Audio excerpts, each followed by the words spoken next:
मोअज़्ज़िज़ सामीन इकराम, अस्सलामु अलैकुम। लम्हे फ़िक्र में आपका अपना यूसुफ बाबा। तारीख़ का एक हौलनाक और दर्दनाक सबक, और रातों को जाग कर दिन में सोने वाली कौम का इबरतनाक अंजाम। ज़माना 1850 ईस्वी के लगभग का है। मुकाम दिल्ली। वक्त सुबह 3:30 बजे का है। सिविल लाइन में बिगिल बज उठा है। 50 साला कप्तान रॉबर्ट और 18 साला लेफ्टिनेंट हेनरी दोनों ड्रिल के लिए जाग गए हैं। 2 घंटे बाद तुलुए आफताब के वक्त अंग्रेज़ औरतें घोड़सवारी के लिए निकल गई हैं। 7 बजे अंग्रेज़ मजिस्ट्रेट दफ्तरों में अपनी अपनी कुर्सियों पर बैठ चुके हैं। ईस्ट इंडिया कंपनी का सफ़ीर सर थॉमस मेटाकाफ दोपहर काम का अक्सर हिस्सा ख़त्म कर चुका है। कोतवाली और शाही दरबार के ख़तों का जवाब दिया जा चुका है। बहादुर शाह जफ़र के ताज़ा तरीन हालात का तज्ज़िया आगरा और कलकत्ता भेज दिया गया है। दिन के 1 बजे सर मेटाकाफ बग्गी पर सवार होकर वफ़ा करने के लिए घर की तरफ चल पड़ा है। ये है वो वक्त जब लाल किले के शाही महल में सुबह की चहल पहल शुरू हो रही है। दूसरी तरफ ज़िले इलाही के महल में सुबह सादिक के वक्त मुशायरा ख़त्म हुआ था, जिसके बाद ज़िले इलाही और अमायदीन ख्वाबगाहों को गए थे। अब कनीज़ें नखरानी बर्तनों में ज़िले इलाही का मुँह हाथ धुला रही हैं, और तौलिया बरदार महजबीनें चेहरा पाँव और शाही नाक साफ कर रही हैं, और हकीम चिमन लाल शाही पाँव मुबारक के तलवों पर रोगन जैतून मल रहा है। इस हकीकत का दस्तावी सबूत मौजूद है कि लाल किले में नाश्ते का वक्त और दिल्ली के बरतानवी हिस्से में दोपहर के लंच का वक्त एक ही था। 2000 से ज़ायद शहजादों का बटेरबाजी, मुर्गबाजी, कबूतरबाजी और मेंढों की लड़ाई का वक्त भी वही था। 100 या 150 साल पीछे चलते हैं।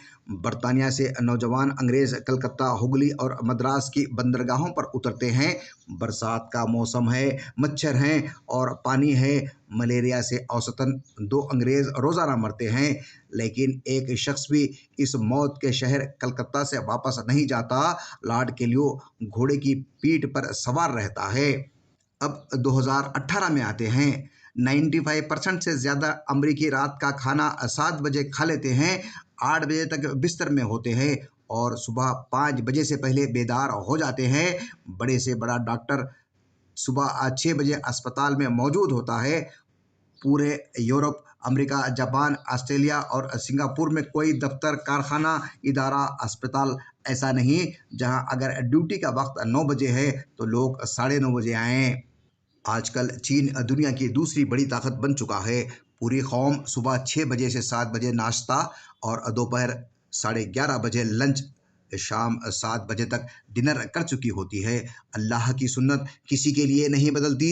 उसका कोई रिश्तेदार नहीं, ना उसने किसी को जना ना किसी ने उसको जना। जो मेहनत करेगा तो वो कामयाब होगा।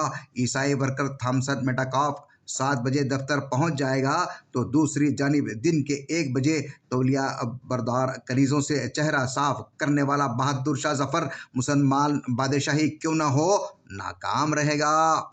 जंगे बदर में फरिश्ते नुसरत के लिए उतारे गए थे, लेकिन उससे पहले मुसलमान पानी के चश्मों पर कब्जा कर चुके थे, जो आसान काम नहीं था।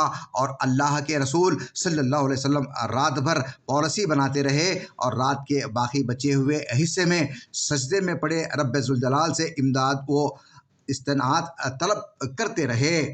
क्या इस कौम की बिखरी बाक़ियात को बर्ज़गीर में फिर से तबाह व बर्बाद होने से दुनिया की कोई ताकत बचा सकती है? जिसमें किसी को इसलिए मसनद पर बिठाया जा सकता है कि वो दोपहर से पहले उठता ही नहीं, और कोई उस पर फ़ख्र करता है कि वो दोपहर को उठता है लेकिन दोपहर तक रिमोट कंट्रोल खिलौनों से दिल बहलाता है। जबकि कुछ को इस बात पर फ़ख्र है कि वो दोपहर 3 बजे उठते हैं।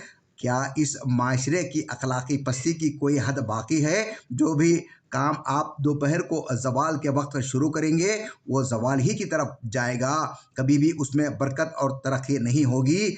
और ये मत सोचा करें कि मैं सुबह सुबह उठकर काम पर जाऊंगा, उस वक्त लोग सो रहे होंगे, मेरे पास गिराक किधर से आएगा?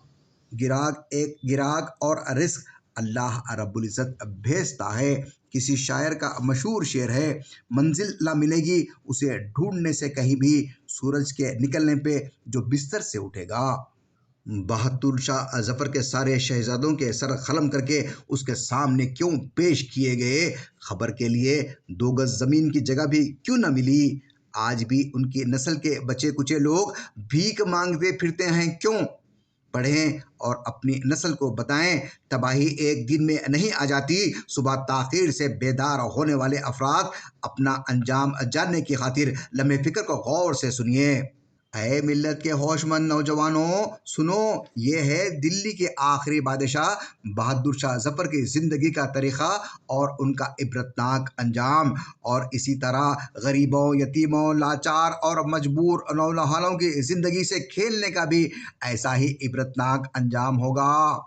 اور وہ طلباء جن کے منہ سے روٹی کا نوالا چھین کر اپنے لیے عشرتیں اور اپنی اولاد کے مستقبل کے لیے جائیدادیں جمع کی ہیں، وہ طلباء بھی دیکھیں گے کہ ان کی تکالیفیں اور دعائیں بیکار نہیں گئیں۔ بے شک اللہ دعائیں سننے والا ہے۔ انکا لا سمیع الدعاء۔